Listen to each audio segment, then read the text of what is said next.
Hello everyone, good morning. कैसे हैं आप लोग? I hope you all are doing well.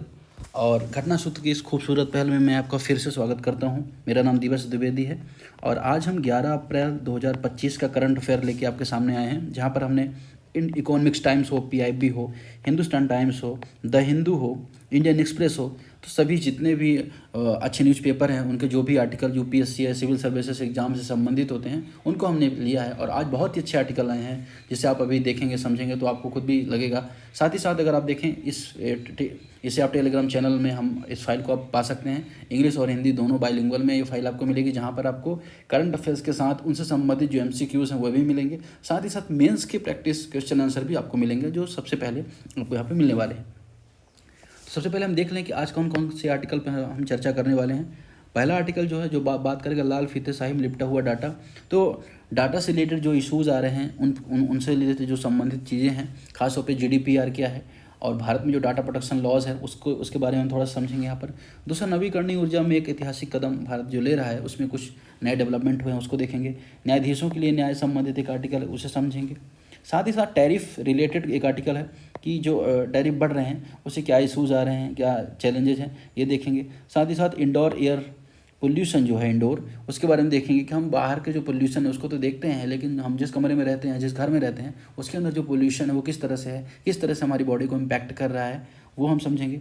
इसके अलावा जो छठा आर्टिकल है, सिक्स्थ, वैश्विक व्यवस्था में व्यापार के सस्तीकरण संबंधित है कि अगर आप देखें कि लगातार जिस देश से भी हमारे संबंध खराब होते हैं तो हम क्या करते हैं, उन पर ट्रेड बैरियर्स लगा देते हैं। इससे क्या होता है कि जो वैश्वीकरण है वो कहीं ना कहीं उसकी मूल भावना है उसकी नकारात्मक रूप से प्रभावित होती है, उससे संबंधित आर्टिकल है।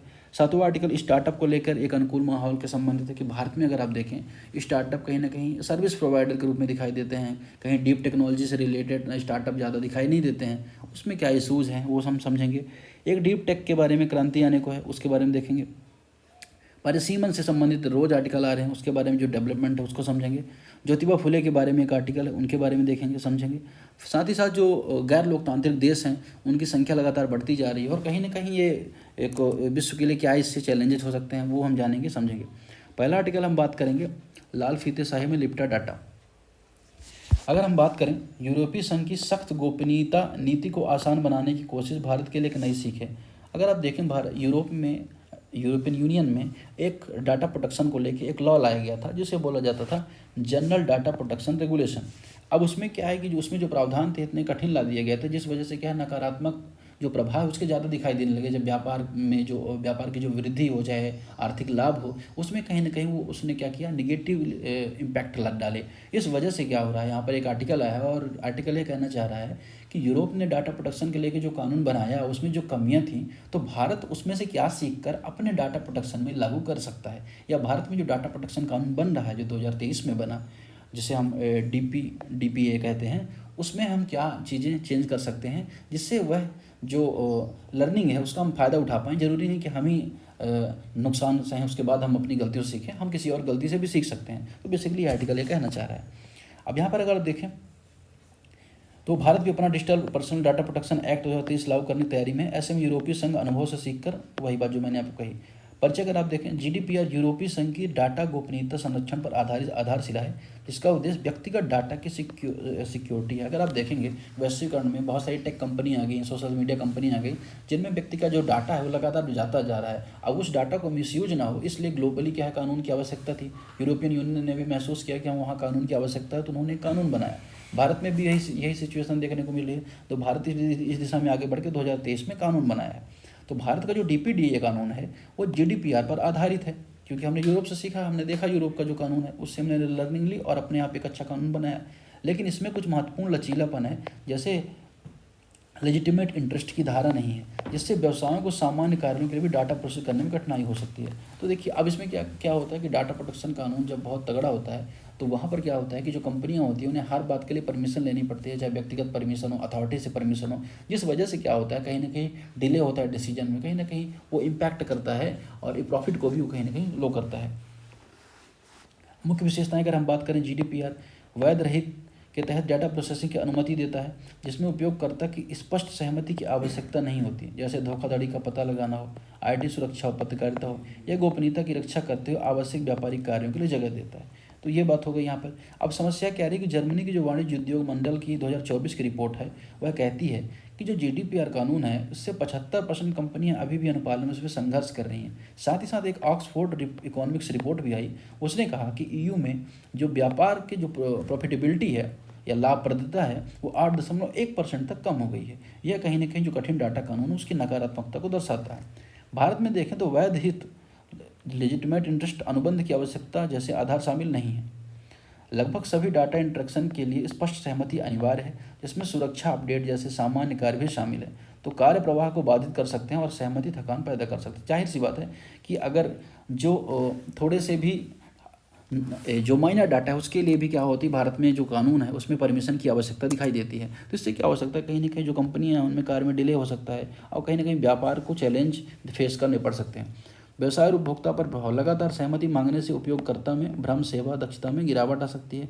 उदाहरण, डिलीवरी कंपनी प्राप्तकर्ता की सहमति के बिना ऑर्डर पूरा नहीं कर पाएंगी, भले ही प्रेषक ने डाटा साझा किया हो। इससे BPO तृतीय पक्ष डाटा में कंपनियों को कठिनाई हो सकती है। तो ये तो सारी चीज़ें रही। अब इनमें कुछ हम इंपॉर्टेंट चीज़ ये जाना समझ लें, हम थोड़ा सा यूरोपियन यूनियन के बारे में जान लेते हैं। अब यहाँ पे आया तो हम इसको देख लेते हैं कि जो EU है, अगर हम बात करें EU की बात करें, जिसकी स्थापना 1993 में हुई थी और मॉस्टिस संधि के अंतर्गत हुई थी। ठीक है, अब इसका जो अगर आप देखें, इसका मुख्यालय अगर आप देखें जो कहाँ है, ब्रुसेल्स में है। ब्रुसेल्स है जो बेल्जियम की कैपिटल है और इसमें 27 देश हैं और यूरो इनकी जो करेंसी है वो है। ठीक है, तो ये तो बात हुई यूरोपियन यूनियन की। अब यूरोपियन यूनियन की 4 संस्थाएं हैं, अगर आप देखें इनकी 4 संस्थाएं, एक तो है यूरोपियन कमीशन है, यूरोपीय आयोग है, उसके अलावा यूरोपीय संसद दिखाई देती है, यूरोपियन पार्लियामेंट है, साथ ही साथ यूरोपियन काउंसिल है, परिषद, यूरोपियन परिषद है, और चौथा है यूरोपियन न्यायालय। तो 4 इसकी क्या है, महत्वपूर्ण संस्थान है यूरोपियन यूनियन के। तो ये बात आपको पता होनी चाहिए। अगर आप इसका उद्देश्य देखें तो बेसिकली यही था कि आर्थिक एकीकरण किया जाए, मुक्त व्यापार को बढ़ावा दिया जाए यूरोपियन यूनियन में के जो देश हैं, राजनीतिक समन्वय भी देखी जाए, करेंसी भी इनकी एक ही है, यूरोपियन नागरिकों की स्वतंत्र आवाजाही हो, जिससे किसी को एक जगह से दूसरी जगह व्यापार करना हो, चाहे जॉब करना हो, पेशा अपनाना हो, तो उससे समस्या ना हो। तो यह बेसिकली प्रावधान किया गया था और समान कानून होने से समस्याएं जो है कम देखने को मिलेगी। अब इसके बाद अगर बहुत सारी इसमें संधियाँ हुई हैं, अगर आप देखें इसके बारे में तो रोम संधि आपको दिखाई देगी 1957 में। फिर जो मॉस्टिस संधि है अगर आप देखें, जिसके तहत यूरोपियन यूनियन की स्थापना हुई है, वह 1993 में होती है। तो जो रोम संधि हुई थी उसमें यूरोपियन इकोनॉमिक कम्युनिटी का एक तरह से EEC की स्थापना हुई थी।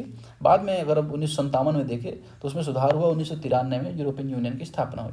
पर उसके बाद कुछ सुधार भी हुए, जैसे 1997 में अगर आप देखोगे तो एम्स्टर्डम संधि हुई, आंतरिक सुधारों की बात की, तो लगातार इसमें सुधार होते रहे। अब यूरोपियन यूनियन तो हमने देख लिया, अब भारत यूरोपियन यूनियन का क्या सिनेरियो अगर आप देखें तो भारत यूरोपियन यूनियन से फ्री ट्रेड एग्रीमेंट को लेके बात चल रही है। और अभी भी अगर आप देखें जो वित्त मंत्री हैं वो UK में हैं, इसके अलावा जो विदेश मंत्री उनकी भी यात्रा हुई थी यूरोपियन यूनियन में।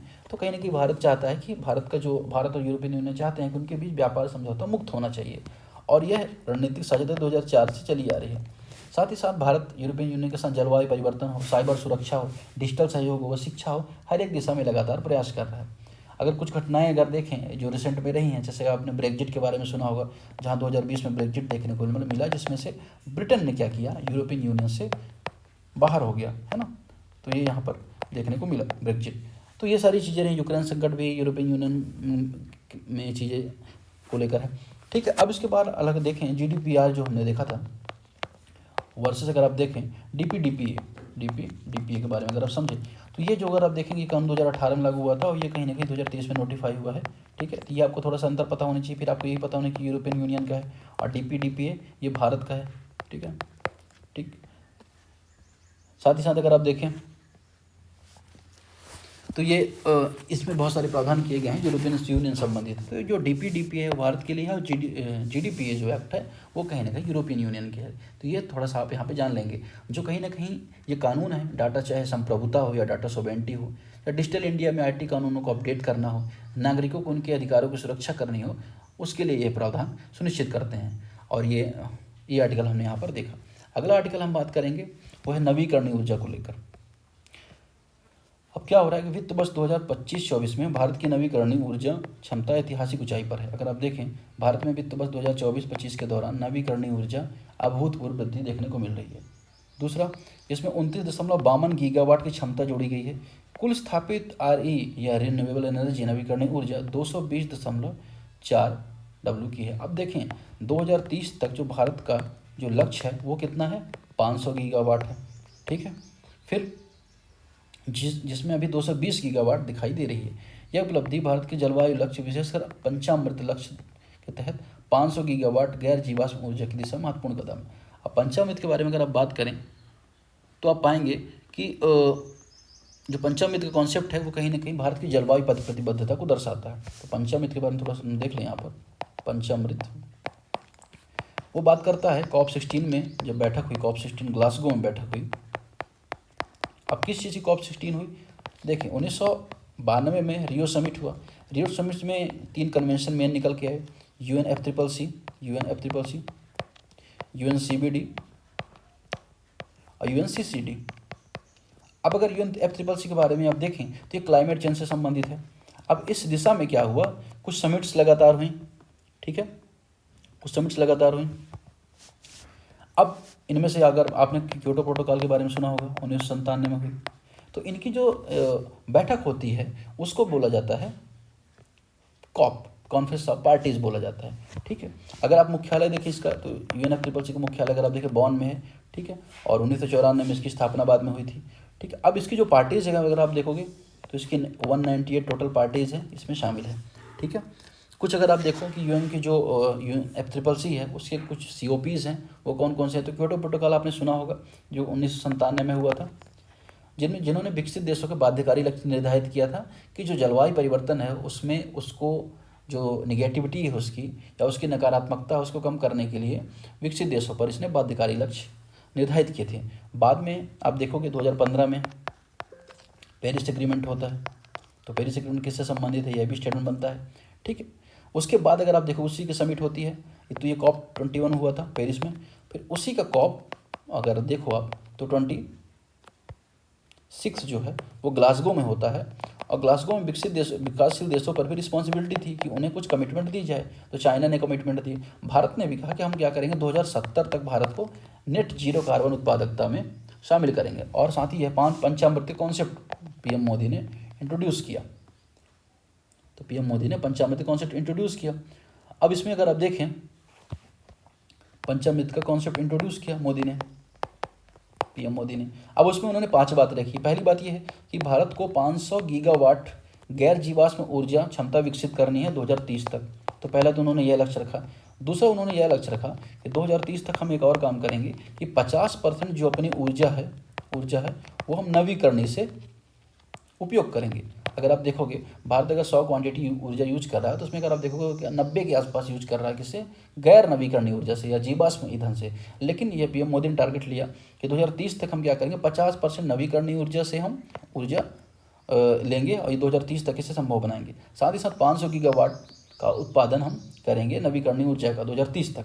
इसके अलावा 2030 तक एक और लक्ष्य रखा गया, वह क्या रखा गया कि भारत 1 बिलियन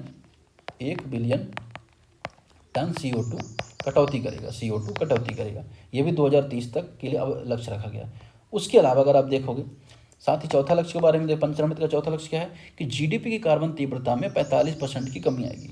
अर्थात 2005 में जिस तरह से कार्बन तीव्रता बढ़ रही थी उसकी तुलना में 2030 में अगर आप देखें तो 45% कार्बन तीव्रता में, कार्बन इंटेंसिटी में कमी आएगी। और आखिरी लक्ष्य निर्धारित किया कि 2070 तक हम कार्बन न्यूट्रल बनेंगे, कार्बन न्यूट्रल कंट्री के रूप में स्थापित होंगे। तो ये पंचामृत का कॉन्सेप्ट हुआ जिसे हमने यहाँ पर देखा। हमने एक कॉप के बारे में देखा, हमने 1992 CPD के बारे में, CCFCCC और CCD के बारे में भी देख लिया। तो ये तो थोड़ा सा रहा, हमने इस आर्टिकल के बारे में देखा। अब इसमें वही बात हो रही है कि अभी भारत ने क्या किया है कि कुछ ऊर्जा जो 222 के आसपास भारत ने हासिल कर ली है, जो 220 के आसपास, तो कहीं ना कहीं अच्छी उपलब्धि को दर्शाता है। जो 2023-24 में 198 थी, 25 में अगर आप देखें तो 29.52 गीगावाट में वृद्धि हुई है। फिर उसमें बात हो रही है कि सौर ऊर्जा अगर आप देखें, सौर ऊर्जा में वृद्धि हुई है ना, और कुल 105.65 गीगावाट सौर ऊर्जा उत्पादन हो गया। फिर रूफ टॉप जिसमें 17 है, ग्राउंड माउंटेन है, हाइब्रिड प्रोजेक्ट ऑफ है, तो ये है। फिर अगर आप देखें कि पवन ऊर्जा के क्षेत्र में कितना है, तो आप पाएंगे कि जो पवन ऊर्जा है उसमें 50 गीगावाट हो चुका है इस टाइम पे। फिर अगर आप देखेंगे जो जैव ऊर्जा है उसमें अगर आप देखोगे 0.53 गीगावाट है। लघु जो हाइड्रो पावर प्रोजेक्ट हैं उसमें 0.44 गीगावाट है। तो इस तरह यहाँ पर क्रोनोलॉजी भी आपको पता होनी चाहिए, किस में सबसे ज़्यादा है किस में कम है। तो सबसे ज़्यादा अगर आप देखेंगे कि सोलर में ही सबसे ज़्यादा आपको दिखाई देगी, फिर उसके बाद पवन ऊर्जा में आपको सबसे ज़्यादा दिखाई देगी। तो ये चीज़ें यहाँ पर हैं। अगर आप बात करें कुछ प्रोजेक्ट्स के बारे में, यहाँ मेंशन है कि हाँ कुछ डाटा है, ठीक है। साथ ही साथ इसमें आप देखेंगे कुछ प्रधानमंत्री कॉन्सेप्ट जो हमने ऑलरेडी यहाँ पंचामृत में चर्चा कर ली है। तो ये आर्टिकल हमने यहाँ पर देख लिया। अगला आर्टिकल बात कर रहा है न्यायाधीश के लिए न्याय, ठीक है। अगर आप बात करें अगले आर्टिकल में, तो अगले आर्टिकल में आप पाएंगे कि न्यायाधीश भी निर्दोष माने जाने के अधिकार के हकदार हैं। न्याय केवल परिणाम में ही नहीं प्रक्रिया में भी होना चाहिए। तो जो जस्टिस है वो प्रक्रिया में होनी चाहिए, उसकी बात यहाँ पर हो रही है। भारतीय न्यायपालिका में जनता का विश्वास घट रहा है। 2024 का एक सी वोटर सर्वेक्षण है, वह ऐसा कहता है। उसने यह भी कहा कि केवल 30% उत्तरदाता न्यायपालिका पर पूर्ण विश्वास व्यक्त किया है, जबकि 52% ने आंशिक विश्वास जताया है। न्यायाधीशों की बढ़ती जांच, खासकर भ्रष्टाचार के आरोपों के बीच न्यायिक स्वतंत्रता, विधिक प्रक्रिया और निर्दोषता की धारणा को लेकर बहस को फिर से जीवित किया गया है। पर्चे अगर आप देखें तो न्यायाधीश अब अन्य सभी सार्वजनिक अधिकारियों की तरह जवाबदेह होते हैं, लेकिन यह प्रक्रिया उचित विधिक ढांचे के तहत होनी चाहिए, जिससे उनकी गरिमा और स्वतंत्रता बनी रहे। बहुत दिनों से जुडिशरी में जो कहते हैं कि ट्रांसपेरेंसी उसका इशू आ रहा था, उसको लेके ये आर्टिकल है कि ठीक है चीज़ें होनी चाहिए, लेकिन अगर आप देखें उनकी गरिमा और स्वतंत्रता भी बनी रहनी चाहिए। जल्दीबाजी में सनसनीखेज आरोप नहीं लगाए जाने चाहिए, सार्वजनिक मंचों पर उन पर आरोप नहीं लगाए जाने चाहिए। साथ ही साथ न्यायपालिका विश्वसनीयता को नुकसान पहुंचा सकते हैं, जिससे न्याय व्यवस्था में समस्या देखने को मिल सकती है। मुख्य विशेषताएं अगर आप देखें इस आर्टिकल में, न्यायिक विश्वास में संकट। सी वोटर 2024 कहता है कि 48% लोग न्यायपालिका में कोई विश्वास नहीं होने की बात कही है। न्यायमूर्ति अभय ओका ने कहा केवल न्याय देना पर्याप्त नहीं, जनता की निष्पक्षता की धारणा और संस्थागत विश्वास भी उतने महत्वपूर्ण है। तो कहीं ना कहीं अगर आप देखें जो इतना कम लोगों को विश्वास यहाँ पर दिखाई दे रहा है, जो वो कहीं ना कहीं एक चुनौती है और इसको यहाँ पर कैटर करने की आवश्यकता है। जवाबदेही बनाम स्वतंत्रता। हाल के मामलों में जैसे न्यायमूर्ति यशवंत वर्मा पर आरोप लगे, पारदर्शिता, निष्पक्षता के बीच तनाव को उजागर किया। तो ये सारे चैलेंजेस देखने को मिले। न्यायाधीशों के लिए प्रक्रियात्मक सुरक्षा। भ्रष्टाचार निवारण अधिनियम की धारा 17A के अनुसार न्यायाधीशों या सार्वजनिक अधिकारियों की जाँच शुरू करने से पहले सरकारी मंजूरी की आवश्यकता होती है। DSP अधिनियम की धारा 6A वरिष्ठ अधिकारियों की जाँच के लिए स्वीकृति की मांग करती है। न्यायाधीश जांच अधिनियम 1968 के तहत महाभियोग प्रक्रिया शुरू करने से पहले मुख्य न्यायाधीश सहित 3 सदस्यीय पैनल की आवश्यकता होती है। लोकपाल और लोकायुक्त नियंत्रण। लोकपाल अधिनियम की धारा 19 के अंतर्गत वरिष्ठ अधिकारियों के खिलाफ कार्रवाई से पहले मंजूरी आवश्यक है। समिति की अध्यक्षता एक सेवानिवृत्त मुख्य न्यायाधीश या सुप्रीम कोर्ट के न्यायाधीशों को करनी होती है। ये बात हो गई। मीडिया ट्रायल के बारे में बात हो गई। तो कहीं ना कहीं जुडिशरी जो इंडिपेंडेंस से संबंधित आर्टिकल है, अगर आप देखें कि न्याय स्वतंत्रता ये कहीं ना कहीं मूलभूत सिद्धांत है। साथ ही साथ अगर आप देखोगे अनुच्छेद 50 जो बात करता है कि न्यायपालिका स्वतंत्रता सुनिश्चित भी करता है, साथ ही साथ न्यायाधीश यदि भयभीत होंगे तो निष्पक्ष न्याय नहीं दे पाएंगे। ठीक है, ये बात हो गई। तो ये तो बात हो गई किसके बारे में, न्यायपालिका संबंधित आर्टिकल के बारे में। अगला आर्टिकल हम बात करेंगे, अगले आर्टिकल में हम बात करेंगे भारत को केवल अस्थायी टैरिफ राहत पर निर्भर नहीं रहना चाहिए। अभी क्या हुआ है ये इन्फोग्राफिक्स को भी हम देखेंगे। संयुक्त राज्य अमेरिका ने चीनी इलेक्ट्रॉनिक वाहनों पर 90 दिनों के लिए टैरिफ में राहत दी है। हमने पिछले दिनों के आर्टिकल में पढ़ा था कि अमेरिका ने क्या किया, सभी देशों पर ट्रेड में टैरिफ लगाए हैं, जिनमें 36% के आसपास चीन के ऊपर टैरिफ लगाए थे और भारत के ऊपर 26% के आसपास टैरिफ लगाए थे। तो चीन पर उन्होंने अभी अमेरिका ने 90 दिनों की टैरिफ दी है। हालांकि ये कोई समाधान नहीं है। भारत को वैश्विक व्यापार परिदृश्य की स्थायी बदलावों के लिए तैयार रहना चाहिए, विशेष रूप से संरक्षणवाद के बढ़ते रुझान को देखते हुए। तो ऐसा मानना है इस एडिटोरियल का, इस आर्टिकल का, कि भारत को यह ध्यान रखना चाहिए कि बहुत सारे देश संरक्षणवाद की नीति अपना रहे हैं। इस नीति के तहत वह अपने देश के अंदर जो व्यापार है, जो कंपनियां हैं, जो उत्पादन है, उसको ज़्यादा फोकस करने की बात करते हैं और वो चाहते हैं कि उनके देश से निर्यात ज़्यादा हो, आयात कम हो। तो कहीं ना कहीं ये जो चैलेंज है वो कहीं के टैरिफ के माध्यम से वो क्या करते हैं, पूरा करने का प्रयास करते हैं। अब ट्रेड टैरिफ की अगर बात करें तो ट्रेड टैरिफ क्या होता है?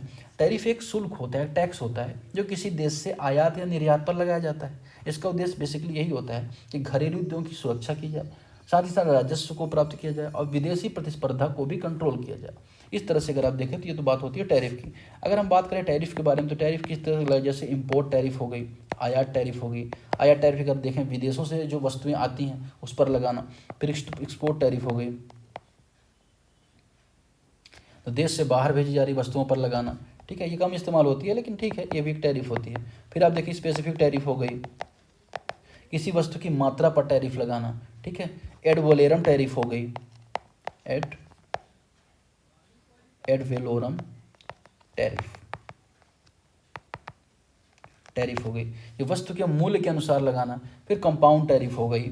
ठीक है, तो इस तरह से बहुत सारी टैरिफ होती हैं, है ना, जो कहीं ना कहीं ट्रेड को निगेटिवली इम्पैक्ट करती हैं।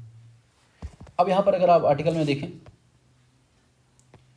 वैश्विक व्यापार बदला वातावरण विकसित देशों में संरक्षणवादी कदमों से बदल रहा है। अमेरिका ने ट्रंप शासनकाल के दौरान चीन पर भारी शुल्क लगाए थे और हालिया में 90 दिवसीय छूट इस अस्थिरता को रेखांकित करती है।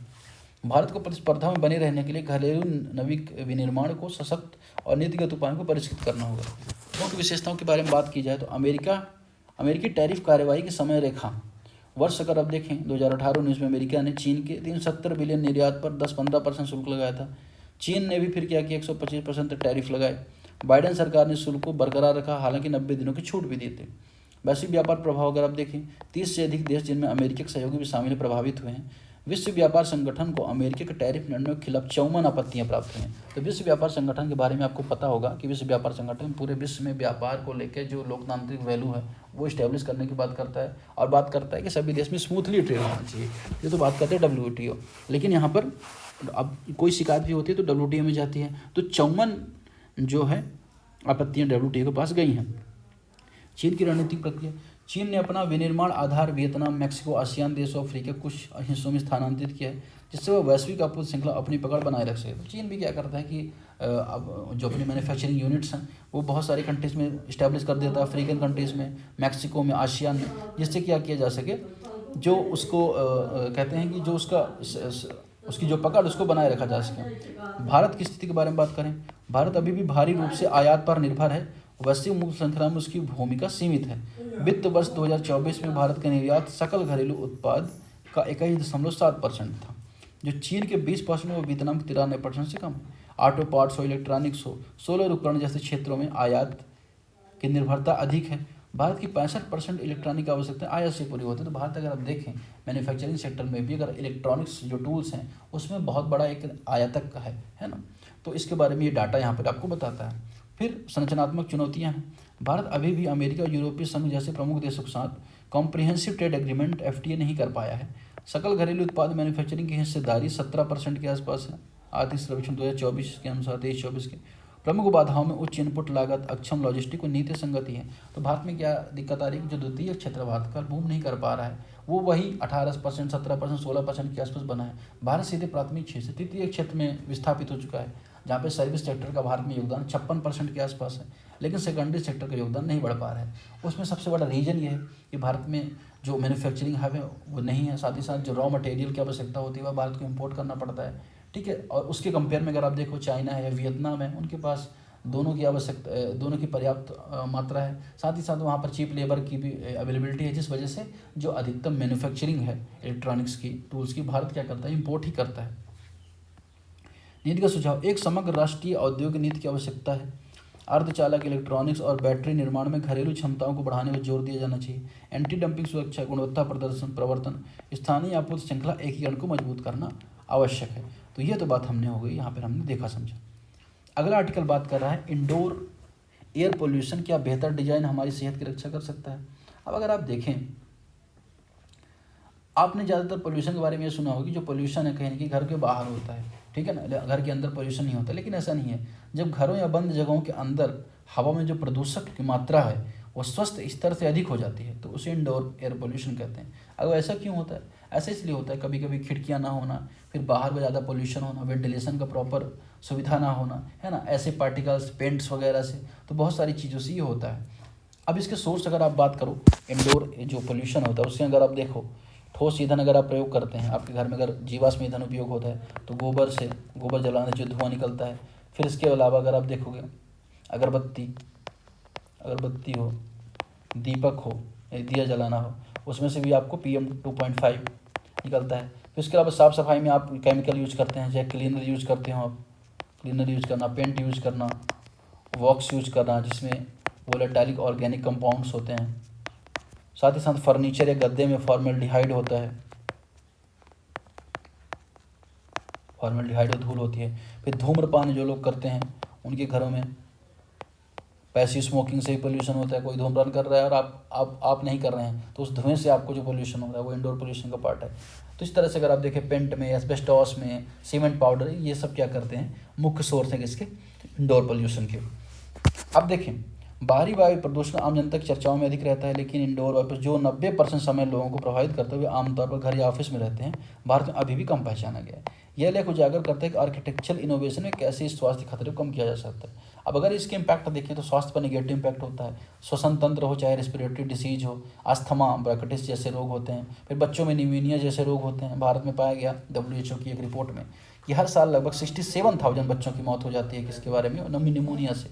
ठीक है, महिलाओं में खाना पकाने और धुएं, कैंसर, आंखों में जलन जैसी समस्या होती है। अब इससे क्या होता है, इससे बेसिकली आप देखो उत्पादकता में गिरावट होती है, स्वास्थ्य में खर्च लगातार बढ़ता है। ठीक है, तो ये सारे इश्यूज हो गए। WHO का एक सर्वे है, WHO के अनुसार अगर आप देखेंगे ये 2.4 अरब जनसंख्या ठोस ईंधन पर निर्भर है। तो कहीं ना कहीं डाइट जो लकड़ी है उसको जलाती है, इससे बहुत सारे पोल्यूशन से प्रभावित होती है। भारत में भी अगर आप देखें, भारत में कौन निकालता है स्वास्थ्य संबंधी, NFHS निकालती है। तो NFHS का जो 5वां लेटेस्ट सर्वे है वह बात कर रहा है कि भारत में जो 45% ग्रामीण आबादी है वो पारंपरिक चूल्हे का यूज करती है, तो यह तो बात हो गई इंडोर पोल्यूशन को लेकर जो भारत में वर्तमान स्थिति है या विश्व में।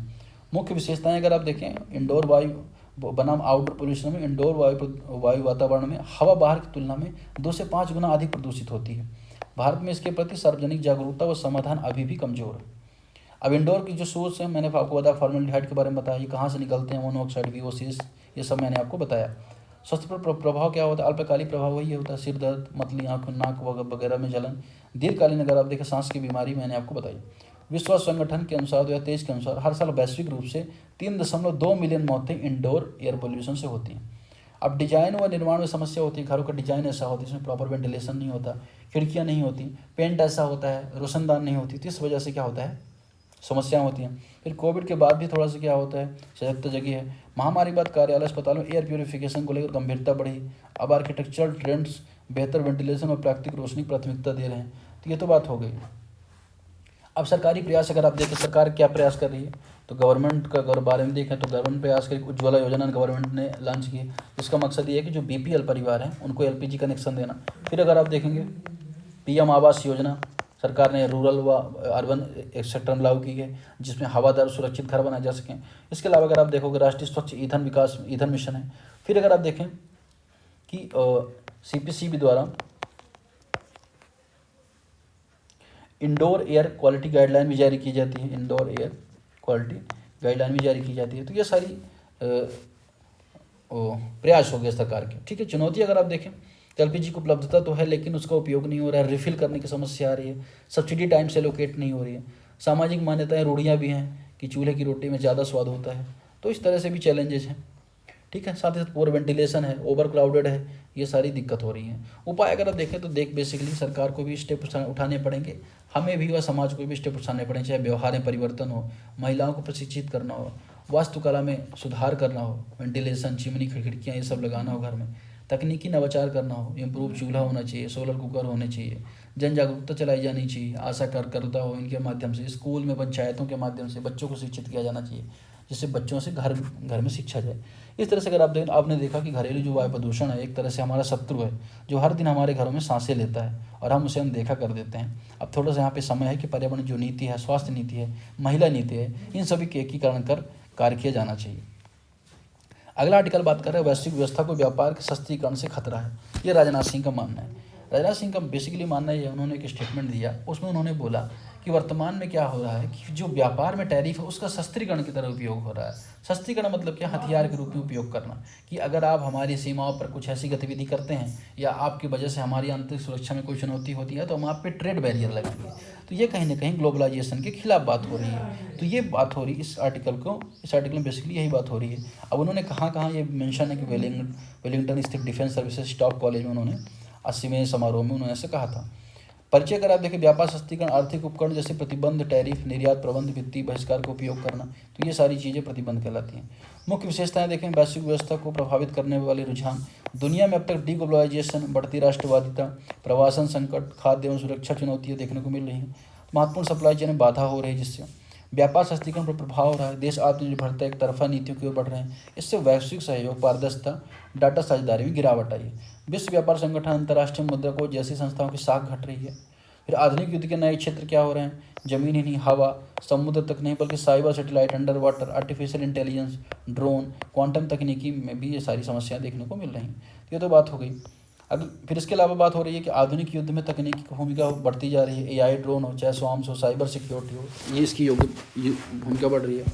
रक्षा मंत्रालय ने 2025 में ईयर ऑफ रिफॉर्म्स घोषित किया, जिसमें सेना के प्रमुख तकनीकी रूप से उन्नत बनाने के लिए 9 प्रमुख सुधार क्षेत्रों को लक्षित किया। तो ये सारी बात हो गई इस आर्टिकल में, ये बेसिकली बात कर रहा है। अगला आर्टिकल किसके बारे में बात कर रहा है? अगला आर्टिकल बात कर रहा है इसके बारे में, अगर आप देखेंगे स्टार्टअप का जो इकोसिस्टम है भारत में। अगर आप क्रक्स देखो पूरे आर्टिकल का, यह कह रहा है, सबसे पहले आप ये समझ लो कि भारत में जो स्टार्टअप है वो सर्विस प्रोवाइडर के रूप में है, बेनिफिट देख के हैं। किसी भी बड़ी तकनीकी में भारत के स्टार्टअप ज़्यादा देखने को नहीं मिल रहे हैं। जैसे अगर आप देखोगे स्विगी है, जोमेटो है, ये क्या कर रहे हैं कि एक जगह खाना दूसरी जगह पहुंचा रहे हैं। इस तरह से बहुत सारे सर्विस प्रोवाइडर बन गए हैं। तो ऐसी स्टार्टअप की संख्या बढ़ती जा रही है, जो कहीं ना कहीं चैलेंज है कि भारत में डीप टेक्नोलॉजी है, डीप टेक्नोलॉजी, मशीन लर्निंग हो, एआई हो, इन सब पर क्या है खर्चा करने की आवश्यकता है, क्वांटम सुप्रीमेसी हो। तो इन सब पर जो इन्वेस्टमेंट है वो कहीं ना कहीं स्टार्टअप्स हैं वो नहीं दिखाई दे रहे हैं। ठीक है, 2025 में स्टार्टअप महाकुंभ में वाणिज्य उद्योग मंत्रालय पीयूष गोयल ने चिंता व्यक्त की। भारत का जो इकोसिस्टम है अत्याधिक उपभोक्ता आधारित सेवाओं पर केंद्रित है। उपभोक्ता को क्या पसंद है वह देना है, क्या भविष्य में क्या आवश्यकता है उसको ध्यान में नहीं रखा जा रहा है। चीन की तरह अगर चीन में देखें गहन तकनीकी, अगर आप देखें इस पर ध्यान केंद्रित है, जैसे इलेक्ट्रॉनिक वाहन, सेमीकंडक्टर, आर्टिफिशियल इंटेलिजेंस जैसी बातें हैं। भारत में स्टार्टअप क्षेत्र में संख्या में उल्लेखनीय वृद्धि हुई है, लेकिन नवाचार आधारित वैश्विक स्तर पर प्रासंगिकता गहरी तकनीक कंपनियों की कमी है। तो जो मैंने आपको समझाया वो सारे इस आर्टिकल में आपको यहाँ पे मेंशन है। कुछ स्टैट्स देखें यहाँ पर, स्टार्टअप की संख्या में दुनिया में तीसरे स्थान पर है, सबसे अधिक यूनिकॉर्न है ना भारत, लेकिन अधिकांश उपभोक्ता केंद्र जैसे तेल डिलीवरी है, डिजिटल भुगतान पर केंद्रित है। चीन रोबोटिक्स, एआई, ईवी, चिप निर्माण जैसे उच्च प्रभाव वाले क्षेत्रों पर केंद्रित है। नवाचार की कमी अगर आप देखें 2024 में एक रिपोर्ट है वैश्विक नवाचार सूचकांक, भारत 39वें स्थान पर है ना, जो वीपो जारी करता है आई थिंक। भारतीय संस्थान में गहरी तकनीक शोध व पाठ्यक्रम की कमी है। भारत का अनुबंध अनुसंधान विकास 160 बिलियन डॉलर है, जो 0.8% के आसपास, बहुत कम है। वहीं आप यूरोपियन देश की तुलना करें, जापान, चीन को देखो तो अपनी जीडीपी का 3% वो क्या करते हैं रिसर्च एंड डेवलपमेंट खर्च करते हैं। भारत तो 3% हेल्थ में भी नहीं खर्च कर रहा है। वेंचर कैपिटल की चुनौती है कि भारतीय वेंचर कैपिटल तेज लाभ देने वाले सुरक्षा क्षेत्रों को प्राथमिकता देते हैं, जबकि अमेरिका में स्पेसएक्स, क्वांटम टेक्नोलॉजी जैसे दीर्घकालिक परियोजना पर समर्थन मिलता है। भारत में उच्च पूंजी, जोखिम वाली पूंजी की कमी नवाचार को सीमित करती है। कुछ सफल उदाहरण की यहाँ पे बात हो रही है कि भारत में नवाचार के नेतृत्व के जैसे देश में स्काई रूट एरोस्पेस है, अग्निकुल कॉस्मोस है, पेटीएम है, फ़ोन पे है। नवीकरणीय आंकड़े अगर आप देखें, नवीनतम आंकड़े 2024 में भारत में 4000 से अधिक डीप टेक स्टार्टअप्स थे। वेंचर पूंजी 1.6 बिलियन डॉलर पहुँच वर्ष दर 78% हो गई। मुख्य सुझाव क्या है कि जो बेसिकली फोकस है वो कस्टमर सेंट्रिक नहीं बल्कि टेक्नोलॉजी सेंट्रिक भी होने चाहिए, जो कहीं ना कहीं भविष्य में भारत का बड़ा योगदान दिखाए। एक डीप टेक क्रांति आने को है, इसके बारे में एक आर्टिकल है।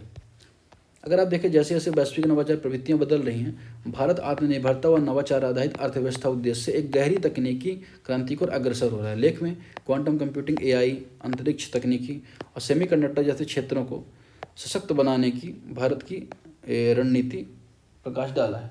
Give me a second.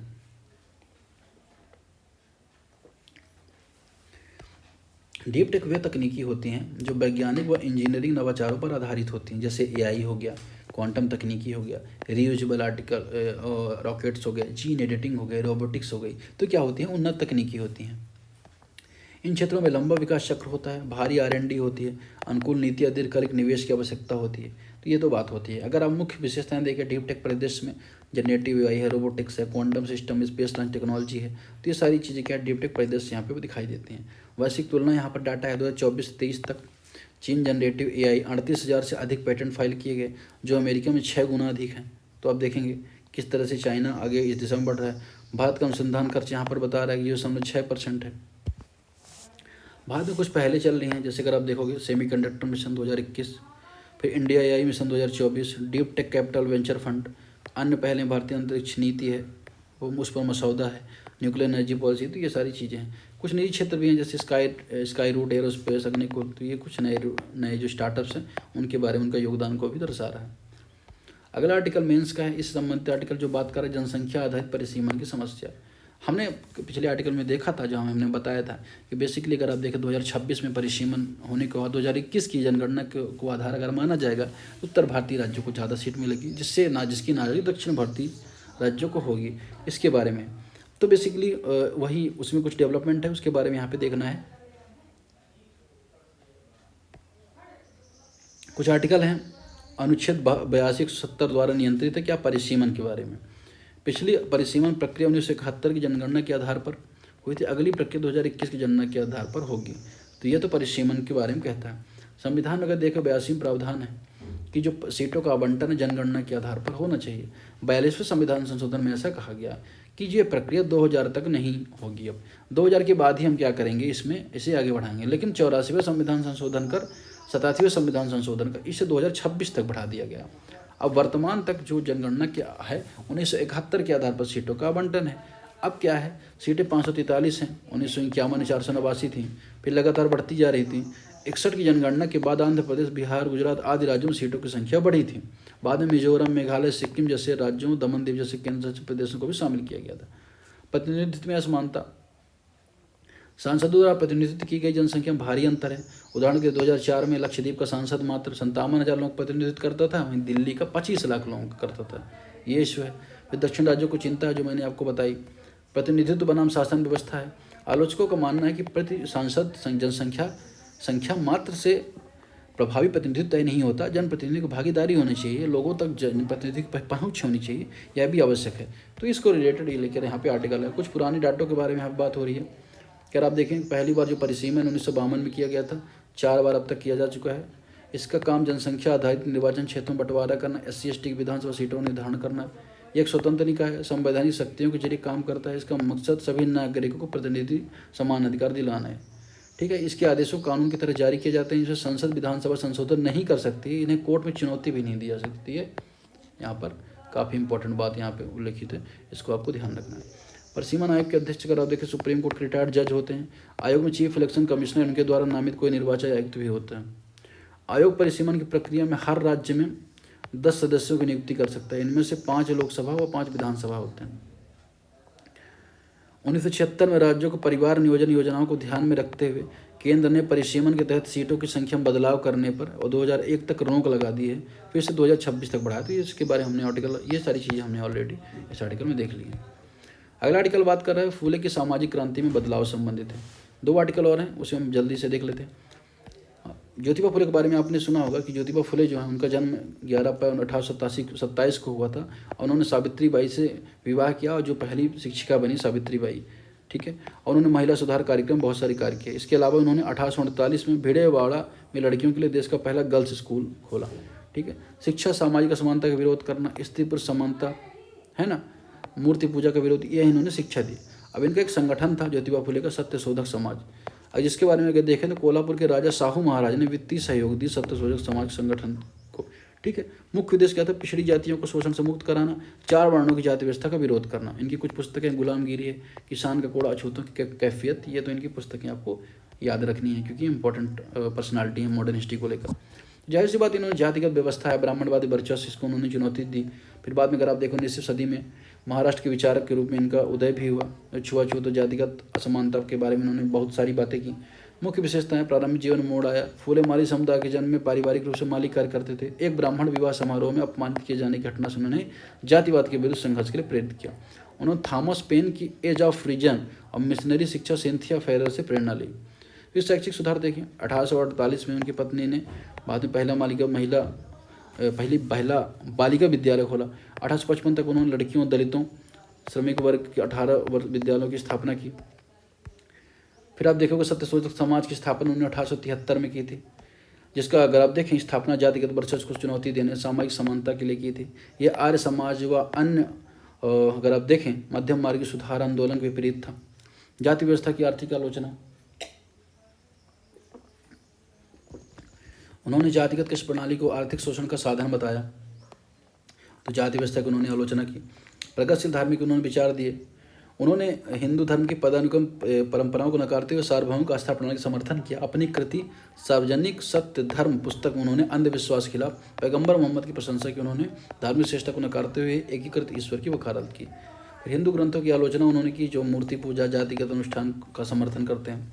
पर्यावरण और शासन उपदेशकों फूले ने ग्रामीण गरीबी उत्थान के लिए जल भूमि वितरण में सुधार की मांग की। उन्होंने कृषि में मशीनों आधुनिकीकरण का उन्होंने समर्थन किया। उन्होंने कहा सरकार केवल ब्राह्मणों की नहीं सबकी होनी चाहिए। फिर आप देखेंगे ज्योतिबा फुले की जयंती मनाई जाती है और 2025 में उनकी 198वीं जयंती मनाई जानी है। यह तो बात हो गई, ठीक है। ये आर्टिकल हमने देखा। अब हम लास्ट आर्टिकल देखेंगे जो बात करेगा किसके बारे में, जो बात करेगा यहाँ पे हमने सारे आर्टिकल देखे लोकतंत्रों के पतन के बारे में। अब अगर आप देखोगे बहुत सारी कंट्रीज़ में क्या हो रहा है कि तानाशाही शासन उनकी सरकार में वृद्धि होती हुई दिखाई दे रही है। उदार लोकतंत्र में लगातार गिरावट आ रही है जो 2010 के दशक से शुरू हुई है और बाद में तेजी आई है। अब देखें ये अंतर्राष्ट्रीय प्रवृत्ति बता रही है कि लोकतांत्रिक जो व्यवस्था वो कहीं ना कहीं कमज़ोर है। इसके पीछे लोकतांत्रिक व्यवस्था में असंतोष है, सशक्त नेतृत्व की मांग है। चीन जैसे देशों का आर्थिक विकास की जो संभावना है वह कहीं ना कहीं अफ्रीकी देशों को आकर्षित करता है। अब चीन अगर आप देखें एक लोकतांत्रिक देश नहीं है लेकिन आर्थिक मार्ग में बहुत आगे है। तो इसलिए क्या हो रहा है यहाँ पर जो अफ्रीकी देश हैं उनको लगता है कि लोकतांत्रिक मार्ग में हम चल के बहुत धीमी प्रगति करेंगे। इस वजह से वो क्या कर रहे हैं, तानाशाही जो सरकार व्यवस्था है उसकी तरफ उनका रुख बढ़ता जा रहा है। लेकिन अगर आप ग्लोबली अगर आप देखोगे तो हो सकता है कि चीन एक ऐसे देशों में से जो 50 देश ऐसे हैं जहाँ पे तानाशाही, उनमें से 1-2 देश ही हैं जो आर्थिक विकास की दिशा में चीन की तरह प्रगति कर रहे हैं। बाकी अगर आप देखेंगे जो गैर लोकतांत्रिक देश हैं उनमें जो विकास का रहा है वो बहुत कम दिखाई देता है। उत्तर कोरिया के बारे में आप देखें, चाहे क्यूबा के बारे में देखें, तो बहुत सारे अफ्रीकन देश हैं, है ना। गद्दाफी जहाँ पे रूल करता था, इराक है, ईरान है, तो ये ऐसे जो कंट्रीज़ है, रसिया भी इवन आप कह सकते हैं, तो कहीं ना कहीं ये इतनी प्रगति नहीं कर पा रहे हैं। तो चीन एक एक्सेप्शन दिखाई देता है। फिर ये यहाँ पे बता रहा है कि क्या गिरावट आ रही है, जनमति में बदलाव। अब ऐसे नेताओं का समर्थन बढ़ रहा है जो बिना संस्थागत बाधाओं के कार्रवाई कर सकें।